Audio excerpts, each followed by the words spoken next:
Suzan-lori Parks is here. She won this year's Pulitzer Prize for drama for her play Top Dog, Underdog. She is the first ever African-American woman to receive the honor. Ben Brantley of the New York Times wrote, "The play vibrates with the clamor of big ideas, audaciously and exuberantly expressed. She demonstrates that she can shape a captivating narrative without sacrificing her high thematic ambitions." Ooh. Thank you, Mr. Brantley. Yeah, right. I am pleased to have her on this program, and congratulations on the Pulitzer. Thank you so very much. Oh, Thank man. It's a joy. It's been quite a crazy couple of weeks. Like what? I mean, what's happened? Oh, every friend you've ever had. Well, that's the wonderful part too, because there are a lot of friends that I went to college with, a lot of people whose numbers I've lost along the way, and everyone's calling me. And those who can't get through because my phone's always busy, I call them. You know, and it's really been a wonderful time. Some students came down from Mount Holyoke College where I went to school. We all hung out afterwards, so it's been like an extended family reunion. So it's really been great. You are not an overnight sensation. No, it's been a long night. If I am, it's been a real long night. Yeah, but you know, I mean, yeah. Tell me the bio of you. From Mount Holyoke. No. Exactly. Did you come out of Mount Holyoke saying I want to write? Oh, I want to write plays. Yeah. Plays. Yeah. That's when I started. I started writing plays in 1982, and I graduated from Mount Holyoke in 1985. So I had started, on the road before I graduated. I took a class with James Baldwin while I was enrolled at Mount Holyoke, and it was a creative writing class. We sat around a table, kind of like this, except it was a rectangle, and he sat at the head, and there were 15 of us, 3 from each of the colleges in the Pioneer Valley, the 5-college consortium. And when I read my plays, I was, I would always, and the character does it. I mean, they weren't plays. I'm sorry. Let me say it. When I read my short stories, because I was writing short stories then, I was always very animated. And one day he said, "Have you ever thought about plays?" Exactly. And I'd never thought about writing plays, really. But I started then. I started writing plays then. So. Yeah. And did you have a gift for it? You think? Then. I had. An instinct? Did characters come alive? Could you think dialogue like... Well, characters did come alive for me, and that's why when I read for my own work, I would be so, the characters on the page that I had written would inspire me so completely. But, But you've been writing about 10 to 15 years. 1982 is that's 20 years. Yeah. That's only plays. I was writing short stories and working on like a novel and stuff before then. What's this play about? How did it start? I mean, what about these two characters? It's about these 2 brothers whose names are Lincoln and Booth, whose father named them Lincoln and Booth as a joke. And Lincoln, the older brother, Booth and Abraham Lincoln. Yeah, but these guys' names are just Lincoln and Booth. I don't know their last name actually, which is You don't. Never thought about it. Never gave them a last name. They never told it to me. Maybe it's no. They never told you. Characters tell you. Oh, sure. No, I don't give. I mean, if you give, it's like if you give someone a piece of clothing. They might say thank you, but they won't wear it. If it's not right. So Lincoln would have said to you, "My name is Lincoln." Lincoln Jones. Jones. Yeah. No, they never said their last names to me. So what did you start with? Oh, I know. This play. Lincoln and Booth. They're brothers. Bun-up-bump. Bun-up-bump. Yeah. Where does Bun-up-bump go? Well, right. So then you sit down and you say, well, I don't know. And then, the whole thing about 3-card Monte, which is another aspect Lincoln plays 3-card Monte. Lincoln used to be a great 3-card Monte hustler. Right. And has given it up because something in him one day said, this is not good for me. This is going to lead somewhere bad for me.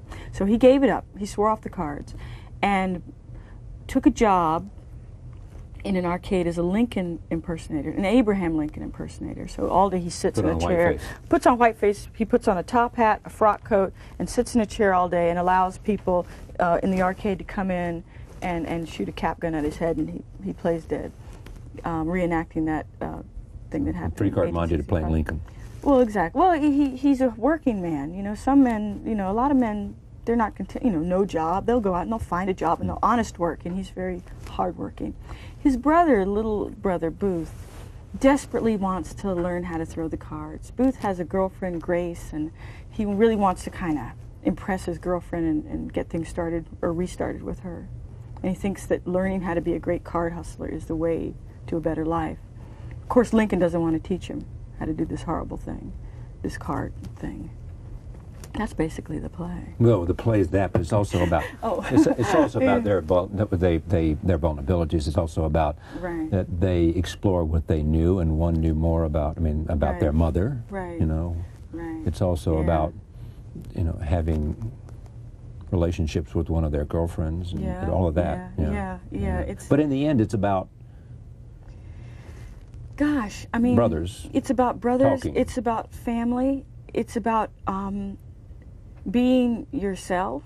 You see, Booth, his name is Booth. In the first scene, he tells us that he doesn't want to be called Booth anymore. He wants to be called Three Card. That's his new name. Three Card. You know, Three Card Monty by Three Card. He imagines himself, one day he will be this great card hustler, and he will have this great name, Three Card, He wants to be someone other than who he is. Lincoln, his older brother, has pushed the cards away. A great card hustler, he has rejected the cards, so he's not being himself. This is really deep and weird. This doesn't go into, when I write the plays, I don't think about any of these things. You just think about what they're saying to each other. What they're saying, what they're doing on one stage. One thing that says leads you to another thing. All right, roll tape. This is a scene from Top Dog, Underdog. How you gonna get a woman if you don't got a phone? Women these days are more cautious, they're more, more circumspect. You go into a club looking like a fast daddy, you get a filly to give you her numero phono, and gone is the days that she just give you her number and don't ask for yours. Like a woman gonna call me. She don't want to call you. She just doing a preliminary survey of the property. Link, you don't know nothing no more. She gives you her number. She asks for yours. You give her your number. The phone number of your home. Thereby telling her three things. One, you got a home. You ain't no smooth talking, smooth dressing homeless Joe. Two, that you was in possession of a telephone and a working telephone number, which is to say that you got the cash and the wherewithal to acquire for your own self the world's most revolutionary communication apparatus, and you together enough to pay your bills. What's three? You give her your number, you tell her that it is cool to call if she should so please. That is, you ain't got no wife or no wife approximation on the premises. Sounds like good advice to me. That's what I'm telling you. Yeah. Oh, it's great. It's great because Booth is really a man of the world. He knows some things that Lincoln doesn't know. He knows things. Yeah, he knows things. Yeah. There's a lot of things he doesn't know, but he does know a few things. And when he comes up upon something he knows, he really works it. Oh, they do such a wonderful job, Mose and Jeffrey, really. Yeah. Now, Don Cheadle, who's one of my favorite actors. Yes. I mean, he's been in Traffic. He's been in so many great movies. Yes. Right. Says that this reminds him of your work, of Athol Fugard's Blood Knot. Do you think that's true or not? Did you know that? Oh, did I know the play? No, did you know he had said that? Oh, does it ring true to you?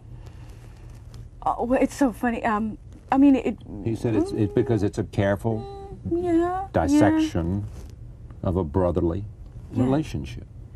Sure. I don't know. It's funny. For every seat in the house, there's a different take on this play, I think, and for every seat in the house, there's a different. This will remind someone of something, else. I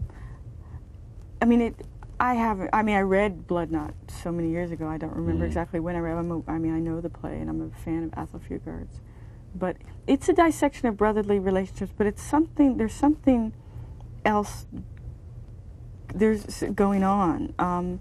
It's also a dissection of the way we behave around each other and the layers of personality, the layers of being that are required just to get through the day. Lincoln putting on an outfit, Lincoln playing Lincoln, the character Lincoln playing Abraham Lincoln, just to get through the day, just to pay the rent. The roles we play just to make ends meet. Yeah. So there's a lot going on, and it depends. I watch it, so every night when I watch it, I come away with something different. You have said that part of somewhere, in some very basic and deep way, that you're writing plays to give African American men and women an opportunity to act on stage. Yeah, sure. That's. You could say that's what this play is about. At the deep. Kind of basic root. It's also about, because at the end of the play is over, the lights come up, the actors take their bows, we applaud. you know, most of the time. And it's about two African-American men getting together and working together, you know. So most nights after watching the play, because I've seen it so many times now, that's what the play's about to me. The opportunity to give two black guys a chance to work together. On stage. Yeah. Yeah, and represent, you know, represent. Something in a larger community. Yeah. You know, so when this play is done in, you know, maybe small theaters around the country, that's what will be happening all over the country. Two guys will get together and work together. And work out stuff while they're working on the play. You know, it's very exciting. The only criticism I've read about you is that some say, as you know, you're writing stereotypical characters and they don't like that. Oh. Have you ever read that? You know what people, I mean? yeah, well, because people, they want you to. Yeah. It is this notion that you know all those characters, Precard Monty and all that, write about lawyers and doctors and blues players. And Well, blues music. Well, that could be blues also. would be a stereotypical too. Well, exactly. Well, see, Right. the thing is, it's tricky. You know, I am not a writer who sits down and says, I have a message, and I'm going to shove it down the throat of the audience, and I want them to leave the theater with thinking such and such. I'm a writer who says, you know, the character taps on my shoulder, pulls my ear, and I say, oh, you want to be in a play? Okay, I'll write it. Is that what happens? Yeah. So sometimes they're three-card Monty hustlers, sometimes they're homeless women, sometimes they're sideshow freaks. But you know, people are funny. If I wrote about doctors and lawyers, the same people would probably say, oh, come on, girl, why can't you keep it real? Yeah, exactly. So I'm not out there to please people, the hundreds of thousands of millions of people in the world. You're out there to please whom? I'm out there to write these plays for my characters who tap on my shoulder and say, hey, girl, put me in your play. That's who I want to please. And then you say to them, what are you about? Yeah. Who are you? Who are you and what do you want? Yeah. And what's your story? And leave me alone. Yeah. I got these other characters over here. I'll get to you later. Right. So you know, they come stand back in later. line. Come back in a year or two. Well, maybe they I'm stand ready. in line. Sure, there's a line. They wait get like in planes line. on a runway. Line. On a runway. They're waiting to take off, you know? Yes. So we're and they're saying, I'm bigger, I should be better, I've got more urgency. Put me ahead of the line. Well, then that's when they get. But they'd get there, too, if they could prove you to you. Sure. If they could say to you, listen, listen. Right. I can't wait. Don't put me at the back of the line. I want to be there now at the top. Listen. And I won't take too long. I won't take too long. Just give me a moment to tell you my story. That was Lincoln. We won't. Hey, 3 days, girl. Come on, let's hit it. Hey, okay, fine. We can get it done. Right. You and I together. Right. I'll tell you. Right. You know? Yeah, and I listen to them. That's who I want to please. That's who I write for, those people. Congratulations on the Pulitzer Prize. Thank you so very much. It's really nice. Thank you. I squealed.